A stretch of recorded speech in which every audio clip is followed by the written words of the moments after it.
हाय Vivian, एक बार फिर से आप सभी लोगों का स्वागत है हमारे इस SSC CGL 2025 prelims paper solution की सीरीज में। लेकिन आज की इस वीडियो के अंदर मैं आप लोगों के साथ डिस्कशन करने वाला हूं इंग्लिश सब्जेक्ट का। इसके अलावा मैंने आपको 2025 एसएससी सीजीएल के shift wise complete GK GS के हर शिफ्ट के सॉल्यूशन वो भी डिटेल्ड तरीके से प्रोवाइड कर दिए हैं। तो आप लोगों को क्या करना है, मेरे इस यूट्यूब प्लेटफॉर्म पर प्लेलिस्ट में जाकर उन सभी जीके जीएस की वीडियोस को भी आप लोग देख सकते हैं। उनकी पीडीएफ को कैसे एक्सेस करना है वो भी मैंने उन सभी वीडियोस के अंदर आप लोगों को अच्छे से एक्सप्लेन किया हुआ है। तो चलिए फिर समय बिना व्यतीत किए अपने इस इंग्लिश के शिफ्ट वाइज डिस्कशन को भी स्टार्ट करते हैं हम 12 सितंबर 2025 की शिफ्ट 1 में पूछे गए इंग्लिश के 25 सवालों के साथ। इसके अलावा आप लोगों को अगर कोई भी डाउट वगैरह रहता है तो इस वीडियो के नीचे कमेंट सेक्शन भी दिया गया है जिसका आप लोग इस्तेमाल कर सकते हैं बिल्कुल फ्री।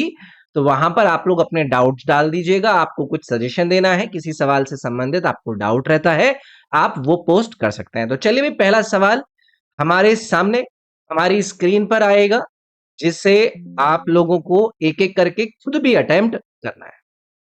तो पहला सवाल है, select the most appropriate synonym of the given word. Synonym बोले तो पर्यायवाची। जो वर्ड इन्होंने दिया है वो क्या दिया है? परफिडियस। परफिडियस। अब इस सवाल को देखो, आप में से कई सारे लोगों ने जो एसएससी सीजीएल जैसे एग्जामिनेशंस को ऑलरेडी फॉलो करते हैं, उन्होंने कई बार अलग अलग एग्जाम्स के अंदर या फिर सेंटेंसेस के अंदर इसको आते हुए देखा है। सबसे पहली चीज, किसी भी वर्ड का अगर हमें सिनोनिम या फिर एंटोनिम निकालना होता है तो हमें क्या देखना होता है कि भाई क्या मेरा दिमाग इस शब्द को अपने आप में रिकॉल कर पा रहा है। पहले तो इसका मतलब हमें पता होना चाहिए, मतलब the one who betrays someone's trust, यानी कि कोई अगर किसी दूसरे आदमी का जाकर ट्रस्ट को बिट्रे कर दे, उसको धोखेबाजी कर दे किसी के साथ, तो उसको हम कहते हैं परफिडियस। जैसे कि हम कह देते हैं किसी को विश्वासघाती, कि भाई इस आदमी ने मेरे साथ विश्वासघात कर दिया, मतलब वो परफिडियस है। धोखेबाज परफिडियस है। बेवफा, आपने सुना होगा सोनम बेवफा है या फिर कोई भी बेवफा है। नाम पर मत जाइएगा, अगर आप में से कोई सोनम है तो कृपया करके नाराज मत होइएगा। मतलब कुल मिलाकर मेरा कहने का मतलब ये था कि ये जो वर्ड है इसका अर्थ क्या है? विश्वासघाती, धोखेबाज या फिर बेवफा। इंग्लिश में जिसको हम बिट्रेइंग ट्रस्ट कह देते हैं, जिसको हम डिसलॉयल बोल देते हैं, जो कि आजकल के मार्केट में आपको ज्यादा लोग नजर आएंगे। जैसे कि इन चार विकल्प में से आपको एक वर्ड में भी इसका वही सिनोनिम दिया गया है जो कि मैं कहना चाहता था, लेकिन हम एक एक करके ऑप्शंस वाइज जाएंगे। पहला है ऑनेस्ट। तो ऑनेस्ट को हमने क्यों गलत कर दिया भाई? क्योंकि आपको पता है कि ऑनेस्ट का मतलब होता है ईमानदार आदमी। तो ये तो इस परफिडियस का बिल्कुल ही ऑपोजिट हो गया। अब ये जैसे ऑनेस्ट है, ऑनेस्ट को मुझे लगता नहीं है आप में से किसी लोगों को पता होगा। जैसे हम कहते नहीं है he is an honest officer, मतलब वो क्या है? वो एक ईमानदार ऑफिसर है। दूसरा है फेथफुल। फेथफुल को भी मुझे यहां पर एलिमिनेट करना पड़ेगा, क्योंकि आपको पता है कि फेथफुल का मतलब होता है जो वफादार होता है, यानी कि जो हमेशा अपना जो ट्रस्ट है उसको निभाए। तो ये भी आपके इस परफिडियस का क्या हो जाएगा? एकदम ऑपोजिट, यानी कि विलोम हो जाएगा। यानी कि इसको मैं परफिडियस के एंटोनिम के अंदर काउंट कर सकता हूं। अब तीसरा जो वर्ड है वो आपको दिया गया है ट्रैचरस। आखिरकार मेरा ये इंटरेस्ट इस ट्रैचरस वर्ड पर क्यों आया? क्योंकि इस ट्रैचरस वर्ड का भी मतलब होता है विश्वासघाती आदमी, धोखेबाज आदमी। और वही एग्जैक्ट सेम मीनिंग आपको दे रहा था परफिडियस। तो इसलिए ये जो ऑप्शन नंबर सी है वो आपके इस परफिडियस का सिनोनिम हो जाएगा, और इसके लिए आप लोगों को आपके नंबर दे दिए जाएंगे। मैं यहां पर इस ऑप्शन नंबर डी को भी यहां पर एलिमिनेट कर दूंगा। लॉयल का मतलब होता है कोई व्यक्ति जो कि निष्ठावान है, तो वफादार है। तो ये भी क्या रहेगा? आपके इस ट्रैचरस और इस परफिडियस का एक एंटोनिम ही रहेगा, यानी कि विलोम ही रहेगा। लेकिन क्या सिर्फ इतनी बातें जानना ही हमारे लिए जरूरी है? नहीं, क्योंकि किसी भी वर्ड को जब आप देखते हैं तो उससे संबंधित इधर उधर की बातें आप लोगों को पता होना चाहिए। जैसे कि ये परफिडियस वर्ड है, ये वर्ड कहां से आया है? ये वर्ड आया है, एक लैटिन शब्द आपने सुना होगा, परफिडिया। ये परफिडिया एक लैटिन शब्द है जिसमें ये जो पर है, ये पर क्या बताता है? किसी के अगेंस्ट, किसी के कंप्लीटली अगेंस्ट। और ये जो दूसरी तरफ आपको फीडिया दिया गया है, जिसको मैं फाइट्स के साथ एसोसिएट करता हूं, इसका मतलब होता है किसी पर ट्रस्ट, किसी पर आपकी फेथ। तो पर बोले तो किसी के अगेंस्ट, फाइट्स बोले तो किसी का फेथ, यानी कि फेथ के अगेंस्ट जाना, किसी के भरोसे के अगेंस्ट जाना, किसी का ट्रस्ट तोड़ देना, वो होगा परफीडियस।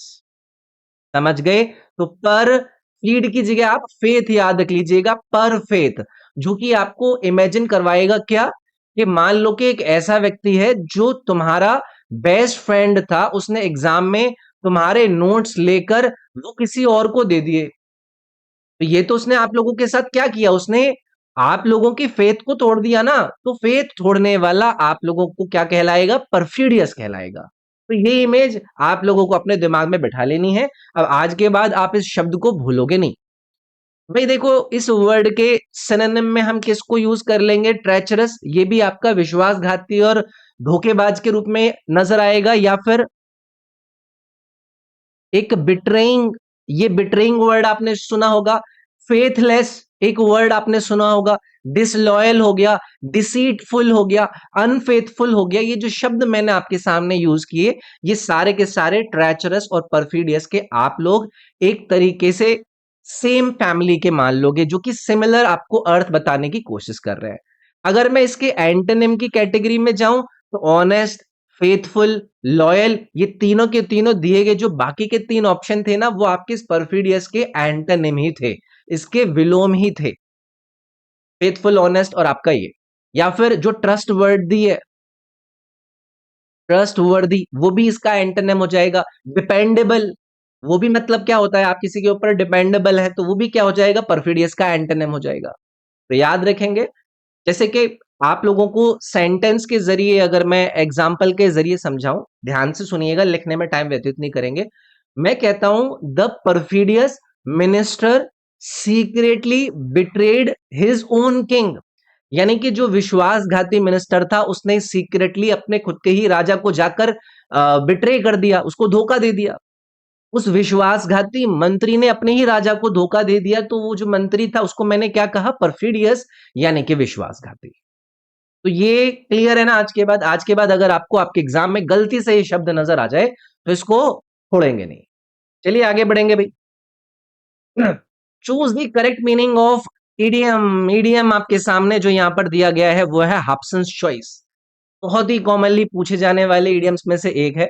इसका मतलब होता है कोई आपके पास जब असली चॉइस ना हो ना, तो उसको हम कहते हैं हॉब्सन चॉइस, यानी कि टेक इट और लिव इट। चॉइस दिखती है लेकिन एक्चुअली में चॉइस आपके पास होती नहीं है, उसको हम कहते हैं हॉब्सन चॉइस। मतलब आपके पास कोई वास्तविक विकल्प ही नहीं है, मजबूरी में आपको वो स्वीकार करना पड़ रहा है जो आप लोगों को ऑफर किया गया है। तो जब आपके पास किसी भी प्रकार की एक्चुअल में चॉइस ही ना हो, तो उसको हम डालते हैं इस हॉब्सन चॉइस नाम के ईडीएम के अंदर। एक एक करके ऑप्शंस पर जाने से पहले आप लोगों को हमेशा मैं बताता हूं कि भी कभी भी अगर आप कोई ईडीएम को याद करते हैं ना, तो उसको आप एक स्टोरी बेस्ड समझा करो। जैसे कि ये जो हॉब्सन चॉइस है ना, ये एक बड़ा व्यक्ति हुआ करते थे, थॉमस हॉब्सन। थॉमस हॉब्सन, अगर आप में से किसी ने इनके बारे में सुना है तो ठीक है, नहीं तो अब मैं बता देता हूं। ये नाम एक इंग्लिश के स्तबल के ओनर हुआ करते थे, उनसे ये लिया गया है। उनके पास बहुत सारे घोड़े थे, हॉर्सेस थे। कस्टमर सोचते थे कि वो अपनी पसंद का जो घोड़ा है वो चूज करेंगे, लेकिन जो हॉब्सन थे ना, वो हॉब्सन उनको क्या बोलते थे कि ये तो गेट के पास वाला घोड़ा जो रखा है ना, ये वाला लो, और कुछ मत लो। घोड़े बहुत सारे थे, लेकिन जो उनके सबसे कॉर्नर वाला होता था वो उसी को देते थे कि भाई ये वाला लेना पड़ेगा। मतलब इसका क्या हो गया कि चॉइस थी ही नहीं लोगों के पास, और इसी वजह से दुनिया भर में ये फेमस हो गया ऑप्शन चॉइस। मतलब कोई रियल चॉइस है ही नहीं आपके पास। तो अर्थ समझ में आ गया। पहला है a dilemma between two evils. ये दूसरे इडियम का मीनिंग होता है, जो कि आपने सुना होगा, between the devil and the deep blue sea. मैं यहां पे लिख दूं, between the devil and the deep blue sea. इसका मतलब क्या होता है? इसका मतलब होता है कि a dilemma between two evils, या फिर एक और आपका इडियम यूज करा जाता है, between a rock and a hard place. यानी कि दो बुरी सिचुएशंस में से आपको जब एक चूज करनी पड़े, तो आपका यह डायलेमा बिटवीन टू एविल्स, या फिर between the devil and the deep blue sea, या फिर between a rock and a hard place जैसे ईडीएम्स को चूज करना पड़ता है। तो क्या इससे आपको वो ऑप्शन चॉइस वाली बात का आइडिया नजर आया? नहीं नजर आया ना? दूसरा ऑप्शन है a free and fair decision. मुझे इसको भी गलत करना पड़ेगा। ये तो बिल्कुल ऑपोजिट ही है ना, जहां पर आपको फ्री डिसीजन और फ्री डिसीजन फेयर डिसीजन लेने के लिए बोला जा रहा है। ऑप्शन चॉइस में तो फ्रीडम ही नहीं होती, है कि नहीं? और तीसरा था no real choice at all, और इसी को हमने यहां पर सही कर दिया, जो कि एग्जैक्ट सेम मीनिंग निकाल रहा है जिस पर अभी हमने चर्चा करी थी। चौथे ऑप्शन में दिया गया था a selection made under duress. ये भी हमें एलिमिनेट करना पड़ेगा। अब आप बोल रहे होगे कि ये जो ड्यूरेस है, ड्यूरेस का मतलब क्या होता है? प्रेशर या फिर फोर्स के अंदर आकर कोई डिसीजन लेना। तो ये ऑप्शन चॉइस नहीं है, ये अलग चीज है, ये अलग सिचुएशन में जाएगा। समझ गए हो बात? अब जैसे एग्जाम्पल के तौर पे आप लोगों में से कोई भी अगर अपने स्कूल या कॉलेज जाता होगा, तो आप लोगों को आपका टीचर या फिर जो प्रोफेसर होता होगा वो कहता होगा कि भाई असाइनमेंट आज ही सबमिट करो, वरना आप लोगों को 0 मिलेगा। तो ये चॉइस थोड़ी ना है, ये क्या है? ये तो आप लोगों के लिए एक ऑप्शन चॉइस है। मतलब भाई साहब आपको देना ही देना है, वो ये कहना चाह रहे हैं। तो ऑप्शन चॉइस बोले तो कोई आपके पास रियल चॉइस है ही नहीं। दूसरा इडियम मैंने क्या आपको इसी के साथ बताया था, between the devil and the deep blue. इसका मतलब था दो बुरी सिचुएशंस में से किसी एक को चूज करना। और ऐसे ही आपने एक और सुना होगा, उसको कहते हैं हम कैच 22। ना व्हाट इज दिस कैच 22? ऐसी सिचुएशन जहां पर हर विकल्प आप लोगों के लिए समस्या क्रिएट करे। ये तीनों अलग अलग ईडीएम्स हैं, और इन तीनों अलग अलग ईडीएम्स को मैंने आप लोगों को अच्छे से एक्सप्लेन करा है। याद रखेंगे इसको? चलिए आगे बढ़ते हैं इसी बात पर। नेक्स्ट है select the most appropriate antonym of the given word. इस बार आपको एंटोनिम यानी कि विलोम बताना है। वर्ड क्या दिया है? परफिडियस। अभी पीछे जो वर्ड मैंने आपके साथ डिस्कस किया था वो लगभग इसके साथ आपको सिमिलर जैसा लग सकता है, लेकिन आपको हर वर्ड का रूट समझना है, उसके पीछे की एक स्टोरी समझनी है। अब आप में से कई सारे लोग मुझसे कहते हैं कि सर ऐसे कितनी स्टोरी याद रखें? आप एक बार किसी वर्ड के साथ कोई स्टोरी अगर एसोसिएट कर देते हैं ना, तो आप भूलते नहीं है उसको। जैसे कि परफिडियस भाई साहब जो है ना, ये कौन है? ये भी धोखेबाज ही है, ये भी बेवफा ही है, ये भी विश्वासघाती ही है। मतलब कोई व्यक्ति जो आप लोगों का ट्रस्ट तोड़ दे, उसको हम कहेंगे परफिडियस। समझ गए? अब एक एक करके ऑप्शन में जाते हैं, लेकिन हमें बताना क्या है? इसका उल्टा। जो पहला वर्ड है बिट्रेइंग, बिट्रेइंग का मतलब क्या होता है? किसी को धोखा देना। ये तो इसका सिनोनिम हो गया, यानी कि इसका पर्यायवाची हो गया, लेकिन हमें विलोम बताना था, इसलिए हमने इसको एलिमिनेट कर दिया। दूसरा है फेथलेस। फेथलेस कौन होते हैं? फेथलेस भी वही होते हैं जो बेवफा होते हैं। तो इसको भी मैं यहां पर एलिमिनेट कर दूंगा, क्योंकि ये भी एक तरीके से सिनोनिम ही है, ये हमें इसका एंटोनिम नहीं बता रहा है। तीसरा है लॉयल। अब आपको पता है लॉयल कौन होता है? लॉयल होता है वफादार, जिसे मैं निष्ठावान कहता हूं, जो कि बिल्कुल ऑपोजिट है आपके इस परफिडियस से। इसलिए मैं यहां पर इस ऑप्शन नंबर सी को चूज करता। देखो यहां पर चौथा आपको क्या दिया गया? ट्रेचरस। अभी पीछे पीछे मैं बता कर आया था, पहला वाला जो सवाल था कि ट्रेचरस एक विश्वासघाती था, तो ये भी क्या हो जाएगा? आपके इस परफिडियस का एक सिनोनिम ही हो जाएगा, लेकिन हमें यहां पर सिनोनिम नहीं बताने थे। वहां पर मैंने आपको परफिडियस, यहां पर परफिडियस डिस्कस किया है, जिसको मैं परफीडिया के साथ डिस्कस करके आया था। पीछे बताया था ना मैंने, परफीडिया। परफीडिया को जिसको मैंने फाइट्स से निकाला था, और वो फाइट्स आपको क्या बता रहा था? फेथ के बारे में बता रहा था। फेथ तोड़ना, वो कौन कहलाएगा? परफिडियस कहलाएगा। और फेथ निभाने वाला कौन हो जाएगा? वो लॉयल कहलाएगा। बस इसी वजह से आपका यहां पर एंटोनिम इसका बन जाता।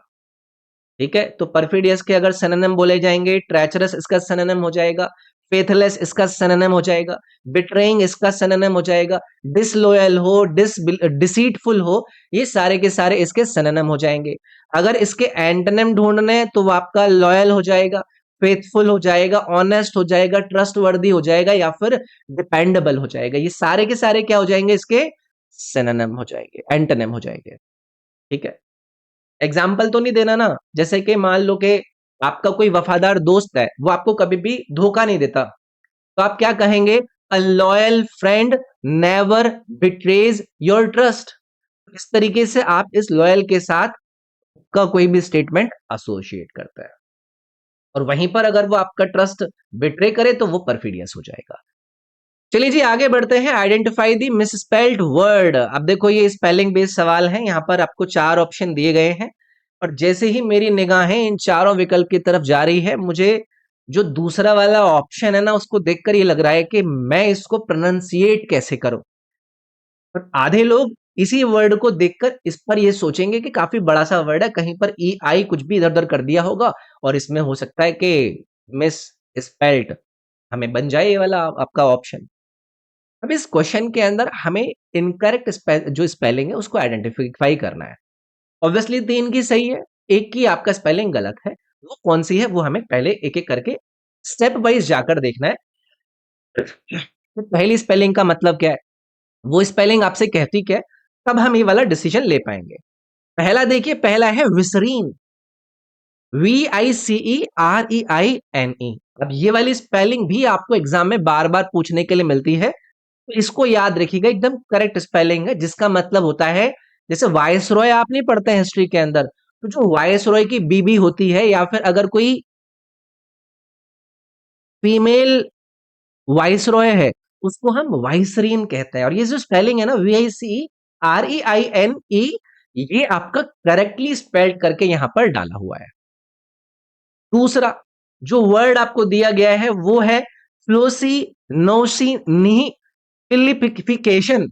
अब ये जो वर्ड है ना, इंग्लिश के सबसे वाले जो लंबे वर्ड है ना, उनमें से ये एक आपका एक नजर आता है, जिसका मतलब होता है किसी चीज को बेकार मान लेना, किसी चीज को वर्थलेस मान लेना। और एसएससी में इसका साफ स्पेलिंग आपसे पूछा जा सकता है। तो भाई साहब, लेकिन ये जो स्पेलिंग इन्होंने यहां पर दी है ना, FLOCCINIHI LIPILIFICATION, ये स्पेलिंग आपसे पूछा जा सकता है। और आपने जो हमारे शशि थरूर जी हैं, उनको भी ये वाला वर्ड यूज करते हुए देखा होगा उनके ट्वीट्स के अंदर। तो मतलब क्लियर है ना, इसका इसका मतलब होता है किसी चीज को वर्थलेस मान लेना, बेकार मान लेना। स्पेलिंग इसकी भी ठीक है गुरु। अब तीसरे वर्ड पर आएंगे, तीसरे पर आपको दिया गया है डिफेंस्ट्रेट। डिफेंस्ट्रेट बिल्कुल सही स्पेलिंग इन्होंने यहां पर दी है, इसका मतलब होता है किसी को विंडो यानी कि जो खिड़की होती है उसके बाहर फेंक देना। अगर आपने किसी चीज को खिड़की के बाहर फेंक दिया है तो उसको मैं क्या कहूंगा, उसको कहूंगा डिफेंस्ट्रेट। तो ये डी है ना, ये DE, इस डीई के साथ यहां पर जोड़ा गया है एक लैटिन का वर्ड, जिसका मतलब होता है विंडो, और वो क्या होता है, फेंस्ट्रा। FENSTRA। तो डी फेंस्ट्रा, इसके कॉम्बिनेशन से बना है आपका ये डिफेंस्ट्रेट। बोले तो किसी को विंडो यानी कि खिड़की से बाहर फेंक देना। स्पेलिंग यहां पर बिल्कुल ठीक है। डिफेंस्ट्रेट का मतलब हो जाएगा throw out of the window. और ये वर्ड आपको यूपीएससी और एसएससी दोनों एग्जाम्स के अंदर बार बार नजर आता रहता है, इसका मतलब भी पता होना चाहिए, और गुरु इसकी स्पेलिंग भी आप लोगों को क्लियर होनी चाहिए। चौथा वर्ड बचा है आपके सामने, क्विंटेसेंस। इसकी स्पेलिंग में एक गड़बड़ इन्होंने यहां पर करी है। जो करेक्ट स्पेलिंग होती है आपको QUINT, यहां तक सही है भाई, सारी चीजें सही है। अब उसके बाद है ESSANCE, नहीं है, ENCE है। क्विंटेसेंस बोले तो सबसे शुभ या फिर सबसे शुद्ध मान लीजिए, या फिर मैं ऐसे कहूं कोई परफेक्ट एग्जाम्पल। जैसे हम सचिन तेंदुलकर की बात करते हैं, सचिन तेंदुलकर की डेडिकेशन की बात करते हैं, तो हम कैसे कहते हैं कि Sachin is the quintessence of dedication. यानी कि जो सचिन पाजी हैं वो सबसे शुद्ध और परफेक्ट एग्जाम्पल है डेडिकेशन का। समझ गए बात को? तो ये हमें याद रखना है। डिफेंस स्टेट का मैंने यहां पर आपका रूट वर्ड के साथ एसोसिएशन बता दिया। बाकी ये जो क्विंटेसेंस है ना, इसका ये जो पार्ट था ना, क्विंट, इसका मतलब होता है 5, यानी कि 5। जैसे कि एंशंट फिलॉसफी हुआ करती थी ना, एंशंट फिलॉसफी में फिफ्थ एलिमेंट को क्विंटेसेंस बोला जाता था, और बाद में इसका जो मतलब है वो बदलकर हो गया द प्योरेस्ट ऑफ, या फिर प्योरेस्ट की जगह पर परफेक्ट एग्जाम्पल के रूप में जाना जाने लगा। तो याद रखेंगे, बाकी ये जो एसेंस है, ये एसेंस का मतलब होता है, मतलब परफ्यूम, परफ्यूम की एसेंस जैसे याद रखो, तो ये उसके साथ आप लिंक कर सकते हो, क्विंटेसेंस क्विंटेसेंस। ठीक है, मतलब भी जान लिया और स्पेलिंग का हिसाब किताब भी देख लिया हमने। चलिए आगे बढ़ते हैं। Spot the correct spelling of a CSF shunt procedure. अब देखो, इन्होंने सवाल के अंदर थोड़ा सा खेल करने की कोशिश करी है। इन्होंने एक सिंगल वर्ड दिया है, उस सिंगल वर्ड का इन्होंने आपको लिंकेज भी बताया है कि इसके साथ वो लिंक्ड है। देखो, ये ना एक मेडिकल टर्मिनोलॉजी होती है, और उस मेडिकल टर्मिनोलॉजी पर बेस्ड उन्होंने यहाँ पर आपको उसको स्पेलिंग के अंदर डालकर पूछ लिया है। CGL ले लो, CHSL ले लो, CPU, UPSC में कभी कभी इस टाइप के जो अनकॉमन स्पेलिंग्स होते हैं ना, वो आप लोगों से पूछ ले जाते हैं, लेकिन अगर एग्जैक्ट स्पेलिंग आपको याद ही नहीं है तो आप ऑप्शन एलिमिनेट यहाँ पर नहीं कर पाओगे, क्योंकि चारों में आपको वही सिमिलर चीजें आपको देकर यहाँ पर चीजें दी है। अब ये जो मेडिकल प्रोसीजर से लिंक उन्होंने वर्ड दिया है ना, इसका एक वर्ड ब्रेकडाउन हमें समझना चाहिए। पहला, वेंट्रिक्यूलो, मैं यहां पर लिख देता हूं, वेंट्रिक्यूलो। एक तो इसको आप अदर हाफ में रखें, और दूसरी तरफ आप याद रखें पेरिटोनियल, पेरिटोनियल। ये दो हाफ में इस वर्ड को आप यहां पर ब्रेक डाउन करेंगे। तो ये जो वेंट्रिक्यूलो है, ये वेंट्रिक्यूलो क्या हो जाएगा, ब्रेन के वेंट्रिकल से ये आपका लिंक्ड हो जाएगा। और दूसरी तरफ जो इन्होंने आपको पेट्रियोनियल दिया है, वो आपका पेट्रियोनम से रिलेटेड हो जाएगा। आप बोलेंगे कि पेट्रियोनम क्या होता है? पेट्रियोनम का मतलब होता है पैट, यानी कि जो एब्डोमन है, एब्डोमन के ऑर्गन्स को कवर करने वाली जो मेम्ब्रेन है। इसीलिए ये जो वेंट्रिकुलो पेट्रियोनल है ना, ये ब्रेन से एब्डोमन तक लगने वाला जो शंट है वो कहलाता है। तो ये जो पहला वाला इन्होंने दिया है वेंट्रिक्यूलो पेरिटोनियल, ये पहला वाला वर्ड ही आपको याद रखना है। देखो, ये सब कैटेगरी के अंदर है, बट इस तरीके के वर्ड आपको रिपीटेडली या कभी कभी एग्जाम के अंदर घुमा फिराने के लिए दे दिए जाते हैं। ऐसे सवालों को अगर आप नहीं जानते हैं तो मैं आपसे ये कहूंगा, इन्हें स्किप करना आप लोगों के लिए ज्यादा बेटर रहेगा। चलिए आगे बढ़ते हैं। Choose the correct one word substitute for, इसके लिए आपको कोई दिए गए चार विकल्प में से वन वर्ड सब्सटीट्यूट ढूंढना है। एक एक करके पहले एक बार स्टेटमेंट पढ़ लेते हैं। स्टेटमेंट कहता है एन ऑफिशियल रेप्रिमांड और स्ट्रॉन्ग क्रिटिसिज्म। बहुत ही कॉमन सा वर्ड है, जो भी अगर प्रीवियस ईयर पेपर के वर्ड मीनिंग याद करते हैं तो उन सबको ये जो बातें हैं वो रटी हुई रहती हैं, उनको बिल्कुल भी परेशानी नहीं होगी। है क्या रहा है, बस वो क्लियर है कि कोई ऑफिशियल भड़काया गया किसी को, या फिर किसी का स्ट्रांगली क्रिटिसिज्म करा गया। पहला वर्ड हम देखेंगे, पहला वर्ड दिया गया है एक्यूजेशन। एक्यूजेशन पर मैंने क्रॉस क्यों लगाया? एक्यूजेशन बोले तो किसी पर आरोप लगाना, है ना।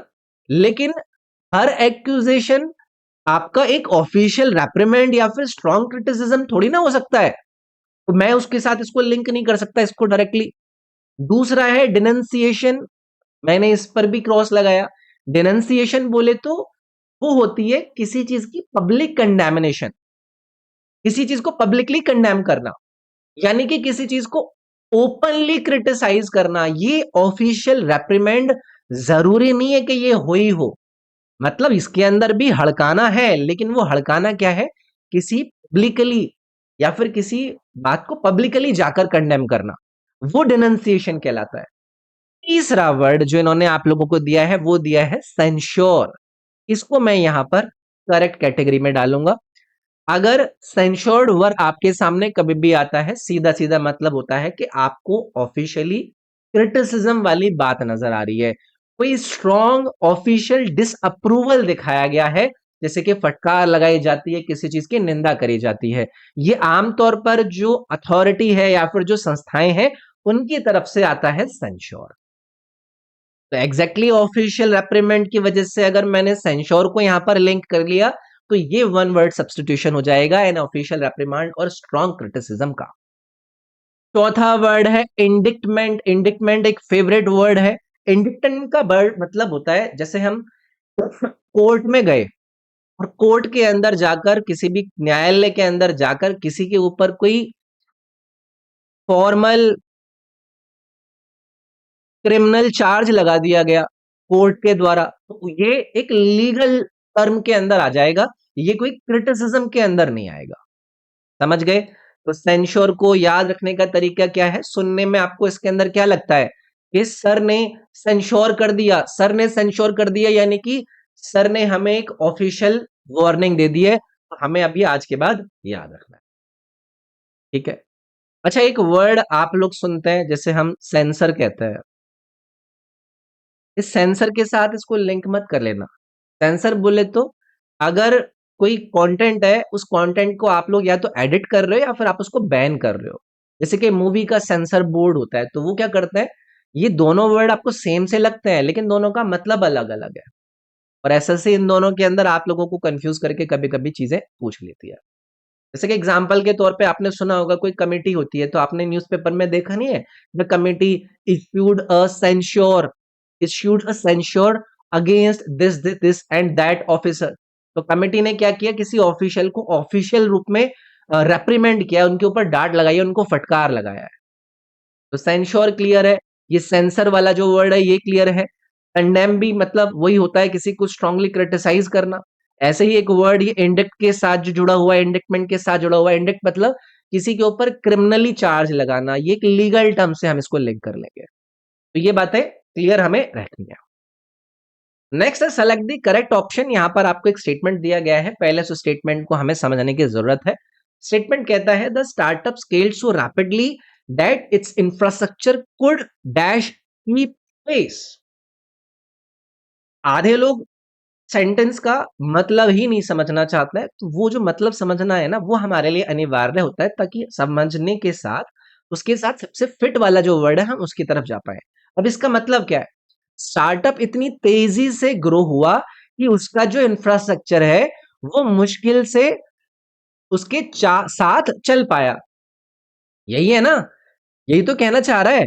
तो startup scaled so rapidly that its infrastructure could keep pace. क्या कुड, बेयरली, मेयरली, स्कार्सली या फिर ऑल वर्ड?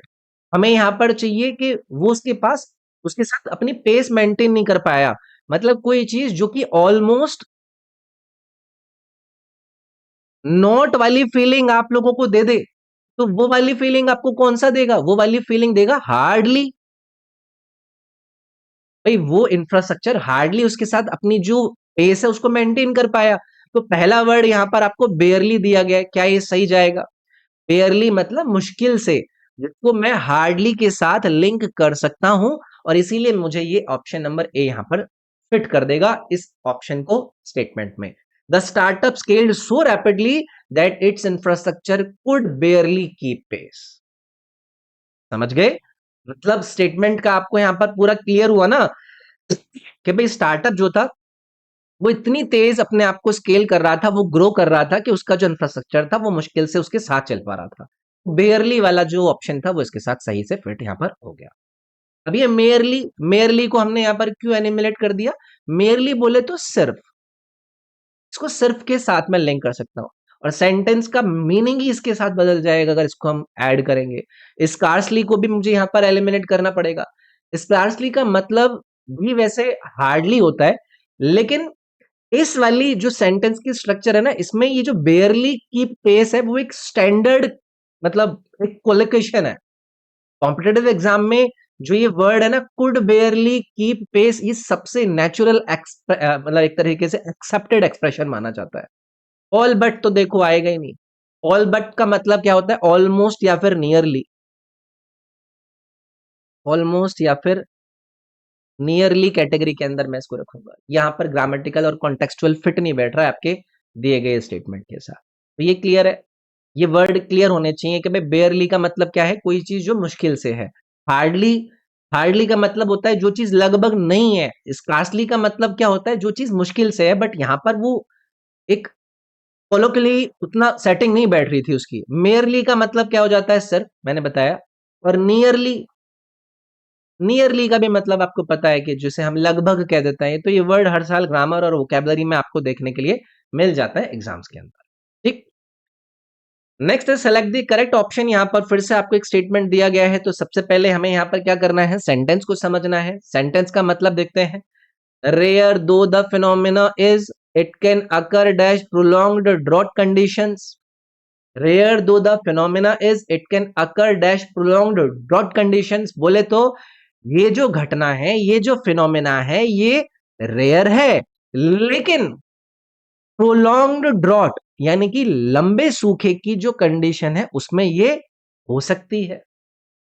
यानी कि जो बात है ना, वो कंडीशन या फिर सरकमस्टांसेस की इसके अंदर करी जा रही है। और आपको पता है ऐसे केसेस के अंदर इंग्लिश में कॉमनली क्या यूज करा जाता है? Under plus conditions. जैसे कि आपने अंडर प्रेशर सुना है, अंडर स्ट्रेस सुना है, अंडर डिफिकल्ट सर्कमस्टांसेस सुना है, अंडर दीज कंडीशंस सुना है, ये सब आता है। तो एक एक करके ऑप्शंस चेक करें इसमें। पहला इन्होंने यूज किया है towards, it can occur towards prolonged drought conditions. जी नहीं, टूवर्ड्स का मतलब होता है किसी की तरफ, in the direction of something. जैसे एग्जाम्पल के तौर पे हमें कहा जाता है कि वो लड़की है, she walked towards the station. यहां पर ये फिट आपका जो वर्ड है टूवर्ड्स, ये नहीं हो रहा है। दूसरा है अमिड। अमिड बोले तो किसी के बीच में, in the middle of. Generally अगर कोई क्राउड है, कहीं पर कियोस हो रखा है, कहीं पर किसी चीज का कंफ्यूजन है, कहीं पर वायलेंस है, या फिर कहीं पर अप्लॉज है, इन जैसे नाउन्स के साथ आप इस अमिड को यूज करते हैं। जैसे कि कहते नहीं है अमिड कियोस, अमिड प्रोटेस्ट, उसके बीच में, अमिड हैवी रेन, भारी बरसात के बीच में।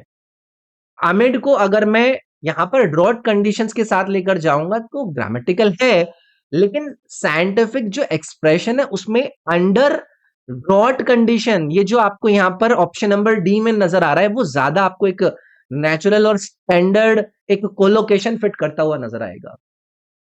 मैं यहाँ पर अमंग को भी एलिमिनेट करूंगा। अमंग का यूज तीन या फिर उससे ज्यादा जो लोग हैं या फिर चीजें हैं उनके बीच में हम करते हैं। जैसे अमंग स्टूडेंट्स हम कह देते हैं, अमंग फ्रेंड्स कह देते हैं, वो यहाँ पर बिल्कुल फिट नहीं हो रहा है। अंडर प्रोलॉन्ग्ड ब्रॉड कंडीशंस बिल्कुल सही जाएगा, एक स्टैंडर्ड इंग्लिश का एक्सप्रेशन भी है, इसीलिए मेरे को ये करेक्ट आंसर में रखना पड़ेगा। तो ग्रामर के अंदर जिससे भी आप लोगों ने अभी तक रूल पढ़े हैं, आप लोगों को याद रखना है, जब अंडर और अंडर के साथ में कंडीशन या फिर सरकमस्टांस, ये वाली चीजें लेकर चलता हूं, तो आप उसमें किसको देखते हैं? अंडर प्रेशर आप सुनते हैं, अंडर सुपरविजन आप सुनते हैं, अंडर स्ट्रेस आप सुनते हैं, अंडर कंस्ट्रक्शन आप सुनते हैं, अंडर अंडर इन्वेस्टिगेशन आप सुनते हैं, अंडर डिफिकल्ट कंडीशंस आप सुनते हैं। एसएससी बार बार इस पैटर्न पर आपको सवाल पूछती हुई नजर आएगी। ठीक है, तो जब भी आपको सेंटेंस में नजर आए कंडीशन, सर्कमस्टांसेस, प्रेशर, कंट्रोल, तो सीधा दिमाग में आप लोगों को ये अंडर को एक बार लेकर आना है। चलिए आगे बढ़ते हैं। Select the correct option. फिर से आप लोगों को आपके सामने एक स्टेटमेंट इन्होंने दिया है, तो सबसे पहले हमें सेंटेंस का मतलब समझना है। सेंटेंस कहता है while the proposal appeared pragmatic on paper, it's implementation proved dash complicated then expected. सवाल का मतलब समझ रहे हो? सेंटेंस का यहां पर मतलब है कि पेपर पर प्रपोजल आपको इजी लग रहा था, लेकिन इम्प्लीमेंटेशन एक्सपेक्टेड जितना आप कर रहे थे उससे ज्यादा वो कॉम्प्लिकेटेड निकल गया। यानी कि आप यहां पर क्या कर रहे हो? आप यहां पर तुलना कर रहे हो, आप यहां पर कंपैरिजन कर रहे हो। तो आपको पता है कि जब कंपैरिजन होता है तो क्या होता है? तो देन, देन आपके दिमाग में आता है, कंपैरेटिव डिग्री के रूप में इस देन को आप दिमाग में लेकर आते हैं ना। यहां एडजेक्टिव है आपका कॉम्प्लिकेटेड। अब इसका जो कंपैरेटिव मुझे अगर निकालना है तो वो क्या होगा? More complicated. भाई मैं मोर कॉम्प्लिकेटेड के साथ इसको लेकर आऊंगा ना। अब मुझे यहां पर बताइए, जो ऑप्शन नंबर इन्होंने वन में दिया है लेस, क्या मैं लेस को यूज करूंगा? इससे तो क्या मतलब बनेगा? इससे मतलब बनेगा एक्सपेक्टेड से कम कॉम्प्लिकेटेड, लेकिन सेंटेंस के कॉन्टेक्स्ट में ये तो मैच ही नहीं कर रहा है। दूसरा है मोर कॉम्प्लिकेटेड। देखो ये आपको फीलिंग दे देगा, ये एक्सपेक्टेड से ज्यादा कॉम्प्लिकेटेड वाली फीलिंग दे रहा है ना, और वही तो आपके सेंटेंस का आइडिया भी है। मैं यहां पर मच को एलिमिनेट करूंगा। मच कॉम्प्लिकेटेड आपका ग्रामेटिकली इनकरेक्ट है। करेक्ट होता अगर मैं कहता कि मच मोर कॉम्प्लिकेटेड, सिर्फ मच यहां पर नहीं आ सकता। और मैं यहां पर रादर को भी एलिमिनेट करूंगा। रादर कॉम्प्लिकेटेड आप बोल सकता है, लेकिन रादर कॉम्प्लिकेटेड देन एक्सपेक्टेड, ये आपका एक इनकरेक्ट स्ट्रक्चर तैयार कर देगा। समझ गए ना? मतलब जो बात मैं समझाने की कोशिश कर रहा हूं, देखो लॉन्ग एडजेक्टिव्स दो या तीन सिलेबल्स या उससे ज्यादा आपको नजर आए तो वहां पर मोर, मोस्ट ये आपको लगता हुआ नजर आएगा। जैसे मैं मोर ब्यूटीफुल कहता हूं, मैं मोर इंटेलिजेंट कहता हूं, मैं मोर कॉम्प्लिकेटेड कहता हूं, मैं मोर डिफिकल्ट कहता हूं, मैं मोर इंटरेस्टिंग कह देता हूं, है ना? तो मैं यहाँ पर ये थोड़ी ना कहूंगा कि भाई ये कॉम्प्लिकेटेडर है, ऐसे थोड़ी ना कह दूंगा मैं। तो ये मतलब से पता होगा आपको सबको, बट स्टिल एक थोड़ा सा आइडिया आपको देने की जरूरत बनती है। चलिए भी नेक्स्ट देखिए।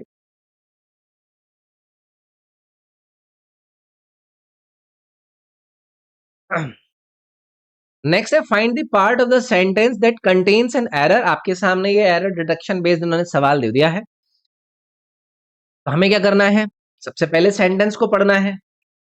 That the report fail to address the root causes of the community unrest were surprising given the exhaustive data compiled over several month. अब आप में से कुछ इसका मतलब निकालने की कोशिश करेंगे, लेकिन कुछ लोगों को ऑलरेडी यहां पर चीज आइडेंटिफाई हो जाएगी। सेंटेंस का सब्जेक्ट क्या नजर आ रहा है आपको? बताओ। That the report failed to address the root cause of home of the community unrest. यहां तक ये जो आपका पार्ट है अनरेस्ट तक, ये क्या है इस आपके सेंटेंस का? सब्जेक्ट है। ये पूरा क्लॉज एक सब्जेक्ट की तरह पर यहां पर काम कर रहा है, नहीं कर रहा है? That the report fail to address the root cause of the community unrest, and then उसके बाद आपको यहां पर चीजें नजर आ रही है। वर्ब, वर्ब क्या होगी? अब आप मुझे बताओ, जब क्लॉज पूरा का पूरा एक सब्जेक्ट के रूप में कंसिडर करा जाता है तो वहां पर जो वर्ब होती है, वर्ब होती है सिंगुलर। लेकिन यहां पर गलती कहां पर करी है? सेंटेंस में इन्होंने लिख दिया वर सरप्राइजिंग, जो कि गलत होना चाहिए। यहां पर वो सरप्राइजिंग होना चाहिए था। तो मुझे अगर एरर निकालनी थी इस आपके सवाल के अंदर, तो वो मुझे एरर कहां पर मिलती? वो मुझे आपके सेकंड पार्ट में मिलती। तो मैं यहाँ पर बी वाला ऑप्शन मार्क कर देता। अब इसमें बहुत ज्यादा आपको देखो ज्ञान देने की तो जरूरत नहीं है, सिंपल है, ये सब पढ़ा रखा होगा आपके गुरुजी ने, जिससे भी आपने पढ़ा है। नेक्स्ट है find the part of the sentence that contains an error. आपको फिर एक सेंटेंस दे दिया है, आधे लोग घबरा जाते हैं ऐसे सेंटेंस को देखकर। हमें सबसे पहला काम करना है सेंटेंस को समझने का, सेंटेंस का मतलब निकालने का, तभी तो आप गलत है सही है वो बता पाओगे। What renders the draft legislation particularly contentious is not its proposed realignment of fiscal powers per se, but that it presumes, without empirical substantiation, of fiscal equivalence among states whose developmental baselines are incommensurable by any normative metrics। आधे लोगों को समझ में ही नहीं आया होगा। देखो, sentence का यहां पर मतलब कुछ इस प्रकार से है कि जो ड्राफ्ट लॉ है कंट्रोवर्शियल इसीलिए नहीं है कि उसमें फिस्कल पावर्स को बदला गया है, बल्कि इसलिए है कि बिना किसी प्रूफ के ये मान लिया गया है कि सभी स्टेट्स की जो फाइनेंशियल सिचुएशन है वो एक जैसी है। समझ गए? What renders the draft legislation particularly contentious is not its proposed realignment of fiscal powers per se, but that it presumes, without empirical substantiation of fiscal equivalence among states whose developmental baselines are incommensurable by any normative metric।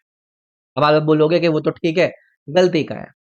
इस sentence के अंदर एक चीज आपको लिखी हुई नजर आएगी, प्रिज्यूम्स अ फिस्कल इक्विवेलेंस। क्या ये मतलब सेटिंग सही बैठ रही है? बताइए।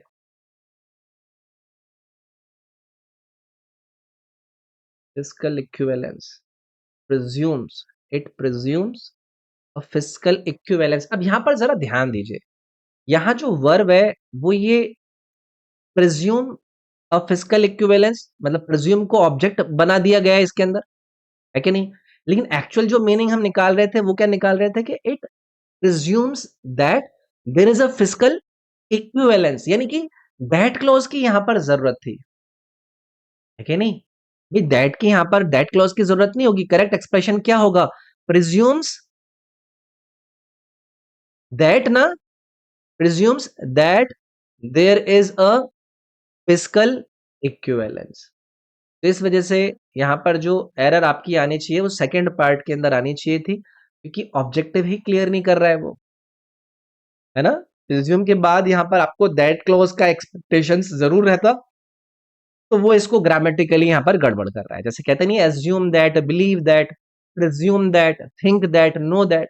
तो ये पैटर्न एसएससी में कभी कभी आपका एरर स्पोर्टिंग के अंदर ये लोग पूछ लेता है। ठीक है, चलिए आगे बढ़ते हैं। ये भाई एक्टिव टू पैसिव यहाँ पर चेंज कराने की बात कर रहे हैं, बहुत ही आसान सा है, कोई बहुत खतरनाक चीज है नहीं। They have been neglecting maintenance of the archives for years. अब इसका सेंटेंस क्लियर है कि दे हैव बीन निग्लेक्टिंग, ये क्या है, ये आपको दे हैव बीन निग्लेक्टिंग तक आइडिया लग गया कि प्रेजेंट परफेक्ट कॉन्टिन्यूअस है ना। और जो फॉर्मूला होता है वो has, have plus been plus verb का फर्स्ट फॉर्म, और उसके अंदर हम आईएनजी लगा देते हैं। पैसिव वॉइस का रूल आपको क्या पढ़ाया जाता है कि जो प्रेजेंट परफेक्ट कंटिन्यूअस है उसका पैसिव बहुत ही रेयर हमारे सामने आता है। ग्रामर के हिसाब से जो उसका स्ट्रक्चर रखा जाएगा वो हैज, हैव प्लस बीन के साथ वो बीइंग लगा देंगे और प्लस वर्ब की थर्ड फॉर्म लेकर आएंगे। तो हमें क्या करना पड़ेगा, हैज बीन बीइंग निग्लेक्टेड करना पड़ेगा, है कि नहीं। हैज बीन बीइंग निग्लेक्टेड, तो देखो एक एक करके ऑप्शन वाइज। यहां पर क्या दिया है, हैड बीन निग्लेक्टेड, मुझे इसको निकालना पड़ेगा। दूसरे के अंदर देखो इज बीइंग निग्लेक्टेड, मुझे इसको निकालना पड़ेगा। तीसरे के अंदर वॉज बीइंग निग्लेक्टेड, मुझे इसको निकालना पड़ेगा। लेकिन यहां पर देखो has been being neglected for many years, ये डी वाला जो ऑप्शन है वो मुझे यहां पर सही आइडिया दे देता। तो एसएससी में जनरली ये प्रेजेंट परफेक्ट कंटीन्यूअस का वैसे आपसे पूछते नहीं है, लेकिन अगर पूछ ले तो ये रूल आप लोगों को जो मैंने अभी यहाँ पर डिस्कस करा वो आपको पता होना चाहिए। ठीक, चलिए भी आगे बढ़ते हैं। Select the sentence containing the homonym of the highlighted word. Homonym, इन्होंने होमोनिम पूछ लिया भाई। मतलब होमोनिम को कैसे मतलब समझाऊं मैं आपको। होमोनिम का मतलब क्या होता है, दो शब्द होंगे, सेम तरीके से प्रोनाउंसिएशन हो रखा होगा या फिर उनकी सेम स्पेलिंग एक जैसी होगी, लेकिन मतलब दोनों के अलग अलग होंगे, है ना। जैसे कि एग्जाम्पल में मैं कहूं कि बैट है, तो बैट एक तरफ तो क्रिकेट वाला बैट हो गया और एक तरफ बैट वो एनिमल भी होती है, चमगादड़ भी होती है, तो ये दोनों क्या हो जाते हैं, आपके होमोनिम हो जाता है। अब इस सवाल की तरफ आइए, जो हाईलाइटेड वर्ड है वो है आपका introit. The choir began the introit at the pre signal. बोले तो ये जो चारों ऑप्शन आपके पास है उन पर हम तब जाएंगे, पहले जो इस सवाल का एक आइडिया है वो हमें समझना है। बट आइडिया में जाना ही नहीं है ना, हमें तो ये वर्ड समझना है। ये इंट्रोइट वर्ड इन्होंने दिया है, इंट्रोइट। देखो इन चारों में कहां पर यूज हुआ है, the child sang the introit, the introit was replaced, the missal included Latin text from the introit, the cantor rehearsed the Sunday introit. अगर इस वर्ड का आपने कभी भी कहीं पर यूजेज सुना है, किसी मैडम की किताब में मिला है, कोई ब्लैक कोई व्हाइट किसी रेड बुक के अंदर आपको इसका मतलब पता है तो आप कर पाते। हर सेंटेंस में इसका जो मीनिंग है वो भी चर्च की सर्विस के ओपनिंग हाइम से ही आपको नजर आ रहा है, और जो स्टेटमेंट दिया गया था वहां पर मतलब कहीं भी होमोनिम इन्होंने यूज नहीं किया है कि नहीं। इसीलिए जो दिए गए ऑप्शंस हैं उनके हिसाब से कोई भी ऑप्शंस आपको लॉजिकली यहां पर करेक्ट नहीं नजर आता। तो ये क्वेश्चन एक एरर टाइप का मुझे लग रहा है। अगर एक्चुअल एसएससी पेपर में भी एग्जैक्टली ऐसा है तो मुझे तो ये भाई गड़बड़ सा लग रहा है। बाकी इसका आप बताना, मुझे इसका समझ में नहीं आ रहा है। ठीक है, वही सेम चीज है, प्रीस्ट के सिग्नल का ही इन्होंने अलग अलग, तो मैं इसको स्किप करना चाहूंगा। बाकी आप लोग मुझे बताइएगा कि आपके पेपर सॉल्वर्स ने पेपर सॉल्यूशन में क्या क्या इसके आंसर दिए गए हैं, क्योंकि मुझे समझ में नहीं आया ये। सेम सिमिलर ही वो लगा मेरे को इसका। नेक्स्ट है convert this sentence provided below from its passive voice structure to an active voice structure. देखो फिर से वही सेम बात है, सेंटेंस को सबसे पहले हमें समझना है। पैसिव सेंटेंस के अंदर हमें क्या दिया गया है, it was being suggested by multiple sources that the operation had been compromised internally. It was being suggested by multiple sources, यहां एक्चुअल जो डूअर है वो कौन है? वो एक एजेंट है ना? It was being suggested by multiple sources. तो पैसिव को एक्टिव में कन्वर्ट करते ही वही आपका सब्जेक्ट बन जाएगा। तो हमें क्या देखना पड़ेगा? It was being suggested by multiple sources को जब आप एक्टिव से मल्टीपल सोर्सेज सजेस्ट की तरफ लेकर जाएंगे तो वो आपको एक बिल्कुल नेचुरल इंग्लिश देगा। मतलब हमें क्या करना पड़ेगा? Multiple sources suggested. तो ये मल्टीपल सोर्सेज सजेस्टेड वाली फीलिंग आपको नजर आएगी। The operation was, the source was, the operation had multiple sources suggested what, the operation was compromised. तो ये पहला वाला ही जाएगा इसके अंदर। भाई multiple sources suggest the operation was compromised internally, grammar भी करेक्ट है, मीनिंग भी सेम है, और यही आपका करेक्ट आंसर भी बनेगा, है कि नहीं? चलिए आगे बढ़ेंगे। ये हम आ गए हैं भाई आपके पैसेज बेस्ड सवालों पर। तो मेरा तो भाई देखो, जो पेपर में सवालों को अप्रोच करने का तरीका होता था, मैं पहले सवाल देख लेता था और फिर मैं एक एक करके आपका ये पूरा पैसेज से एक बार गो थ्रू होता था, उसका आइडिया समझता था कि भाई इस पैसेज के अंदर एक्चुअली में इन्होंने कहा क्या है। ठीक है, बट मैं एक बार पहले ही एक बार पैसेज को आपके सामने थोड़ा सा कॉम्प्रिहेंसिव तरीके से देखने की कोशिश करूंगा।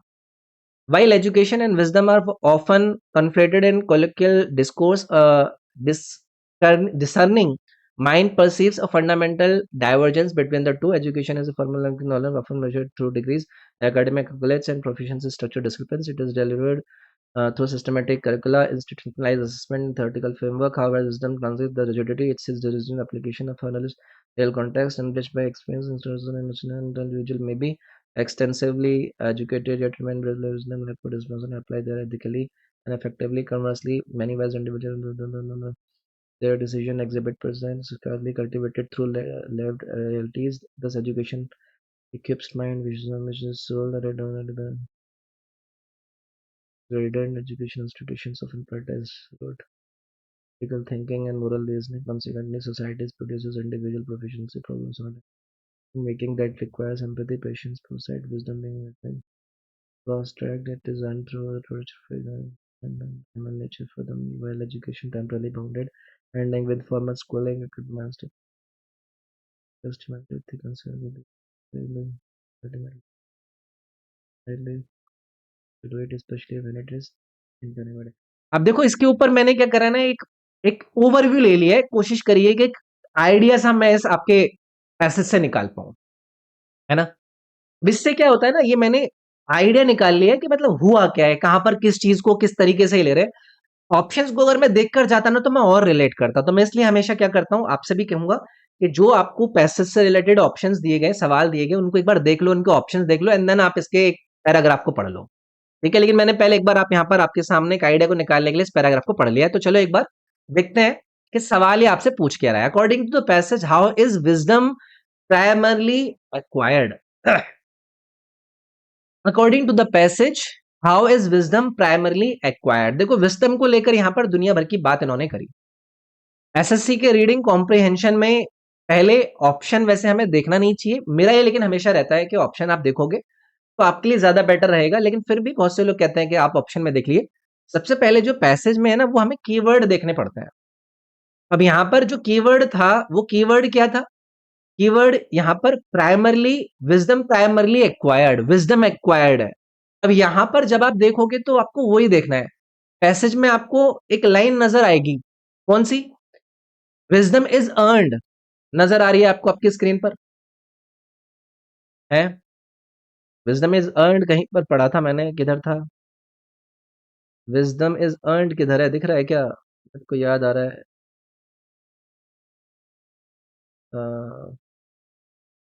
किधर देखा था,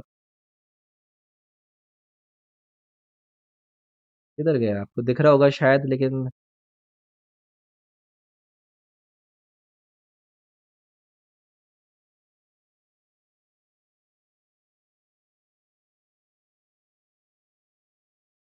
विजडम इज अर्नड मेरे को तो ऐसे लग रहा है मैंने देखा है।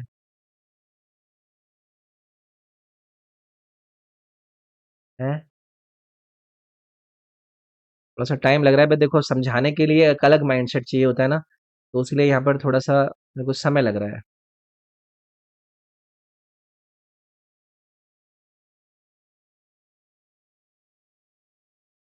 कहीं तो देखा था मैंने। अब मैं और कॉन्शियस हो गया ना थोड़ा-सा।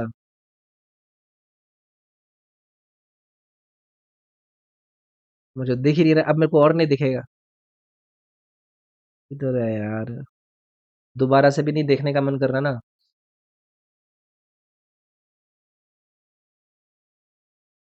दिख रहा है क्या आपको? While education and wisdom are often conflated and collected.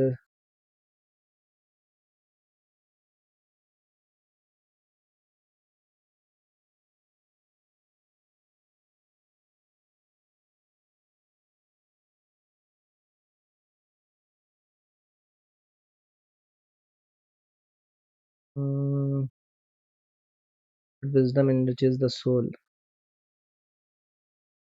Education institution, consequently,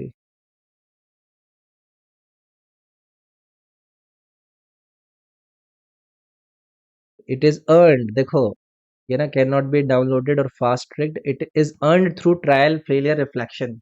Wisdom is being innately human. यहाँ पर ये चीज थी, वो डायरेक्टली नहीं लिखा हुआ है।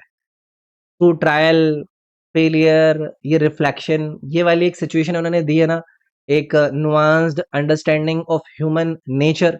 अब यहाँ से आप आंसर, आपका जो पहला वाला था ना कि विजडम को प्राइमरली कैसे एक्वायर करा जा रहा था, तो through text books, text book का वहां पर एजुकेशन आपको मिलती है, वहां से विजडम थोड़ी ना मिलती है। थ्रू इमोशनल डिटैचमेंट, पैसेज में इमोशनल इंटेलिजेंस लिखा है कि नहीं? यहाँ पर इमोशनल डिटैचमेंट थोड़ी ना है, और ये आपको ट्रैप कर देगा, इसीलिए बी वाला ऑप्शन। सी में है थ्रू एक्सपीरियंस एंड रिफ्लेक्शन, ये वाला ऑप्शन जाएगा। ठीक है, रिफ्लेक्शन वही है, मैं उसको, मेरे को याद आ रहा था लेकिन वो एग्जैक्टली देखो थोड़ा सा ये गड़बड़ हो जाता है फिर ना, ये क्लास में लाइव इस तरीके के से पैसेज को अगर मैं आपको क्लियर करता हूँ, बट ऐसे कोई प्रॉब्लम है नहीं इन चीजों को कवर करने में, फटाफट से आगे बढ़ता है। What does the author mean by wisdom enriches the soul? देखो ये आप लोगों के लिए मेरे ख्याल से आसान हो गया है। आप लोगों को अगर पैसेज में कोई कीवर्ड देखना है तो क्वेश्चन में फ्रेज आपको इन्होंने दिया है कि विजडम इनरिचेस द सोल। पैसेज के आसपास की हमें लाइन यहां पर पढ़ने की जरूरत है कि कहां पर ये आपको नजर आएगा। ऑथर इसके अंदर क्या लिखता है? विजडम कम्स फ्रॉम एक्सप्रेशन, है ना? किधर गया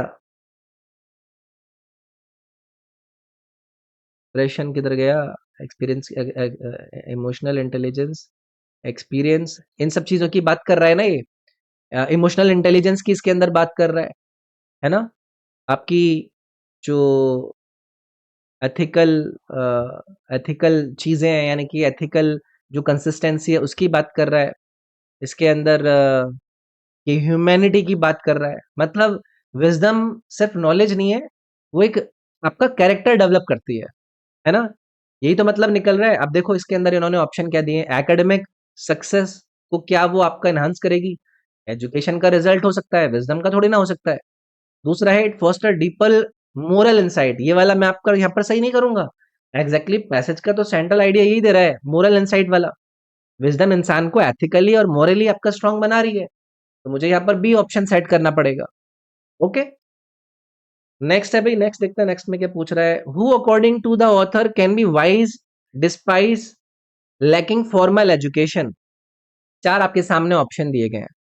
क्वेश्चन में एक कीवर्ड है wise despite lacking formal education. Passage में इसी आइडिया को हमें सर्च करना पड़ता। अगर मैं पहले स्टेटमेंट को पढ़ता, पैसेज के अंदर आपको कई सारी चीजें दी गई हैं, जैसे कि एक बार देख लेते हैं। जैसे कि ये है, देखो इधर, many wise individuals, farmer, artisan, elders may not possess, ये वाला पूरा स्टेटमेंट लिखा हुआ है ना? Saga city cultivated through lived realities, यहीं से आपका आंसर आपको मिल जाएगा। कैसे? साइंटिस्ट की बात हुई थी? नहीं, पैसेज में साइंटिस्ट का कहीं पर भी कोई जिक्र ही नहीं है। स्कूल चिल्ड्रन की यहाँ पर बात हुई है? नहीं, ये भी इनको आपको इसमें नहीं दिया। एल्डर्स एंड आर्टिसंस दिया गया था आपका यहाँ पर,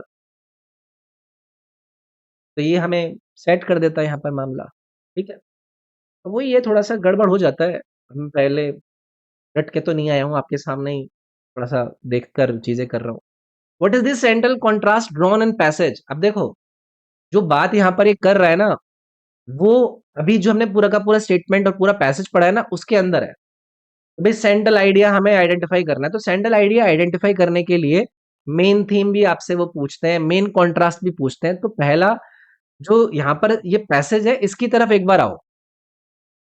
आप इसमें स्टेटमेंट पढ़िए, while education and wisdom are often conflated, है ना, आर ऑफन या फिर confused, but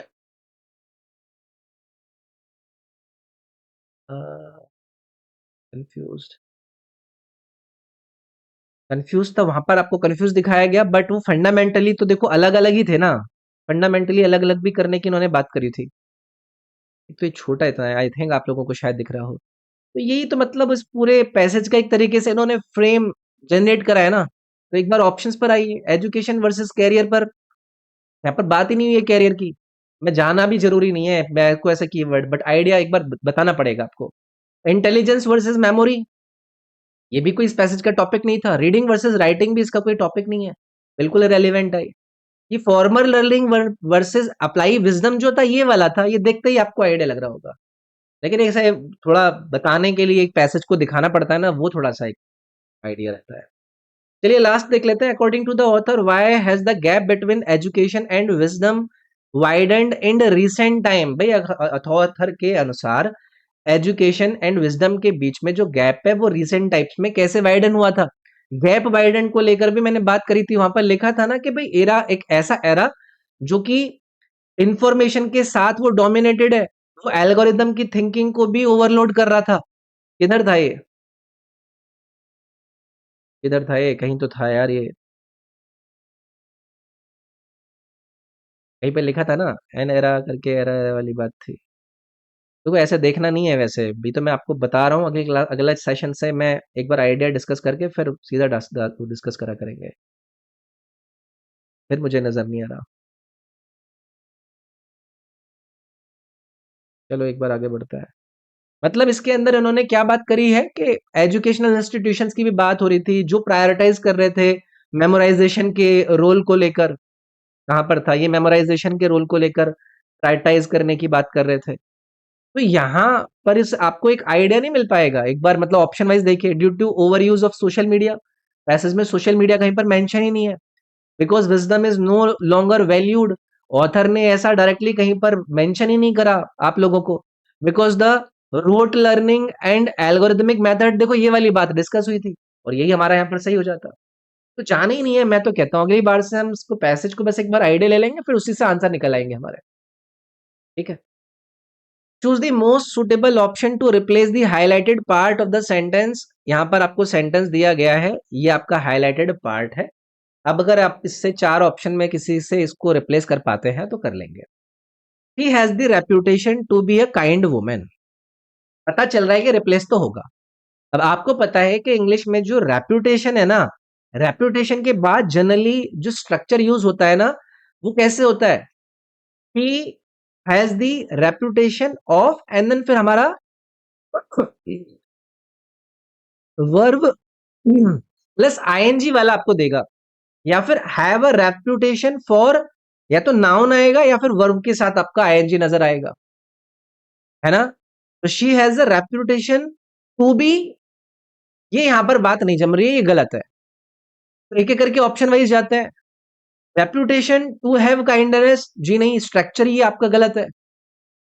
she has a reputation of being a kind women, देखो ये वाली बात यहां पर सही जा रही है। She has a reputation of being a kind women, यही स्टैंडर्ड एक इंग्लिश का एक्सप्रेशन आपको नजर आएगा। और वही मैंने आप लोगों के साथ बात भी करी थी कि सही जो एक्सप्रेशन है वो किस तरीके से सेट करेंगे। Choose the most suitable option to replace the highlighted word. फिर देखिए, the doctor advise him to avoid eating sweets and doing exercise regularly. भाई डॉक्टर साहब ने इनको एक्सरसाइज करने और स्वीट्स कम करने के लिए एडवाइस करा है।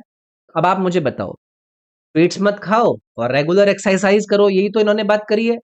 अब यहाँ पर मुझे क्या करना है, एक पैरेलल स्ट्रक्चर मेंटेन करना मेरे लिए जरूरी है। पहला है the doctor advise him avoiding sweets and doing regular exercise, advise him avoiding, ये ग्रामर इनकरेक्ट है। करेक्ट होता अगर एडवाइज्ड हिम टू अवॉइड, हम करते अवॉइडिंग स्वीट्स, ये गड़बड़ कर दिया इसने। The doctor advised him to avoid sweets and to exercise regularly, exercise verb नहीं है इसके अंदर, वर्ब होगा आपका क्या, मतलब to avoid sweets and to exercise regularly है, एक्सरसाइज वर्ब होगा,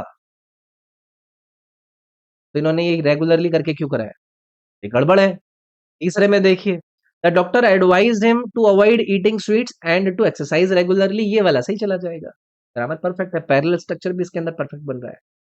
तो advice plus object plus to plus verb कर देंगे, जैसे कि the teacher advise me to study harder, the doctor advise me to rest, उन्होंने मेरे को रेस्ट करने के लिए बोला, तो वो आपका सी वाला ऑप्शन इसके अंदर सही भेज देगा। A sentence is provided in direct speech from the four given options, ये आपको करना है। He asked me, have you done your homework?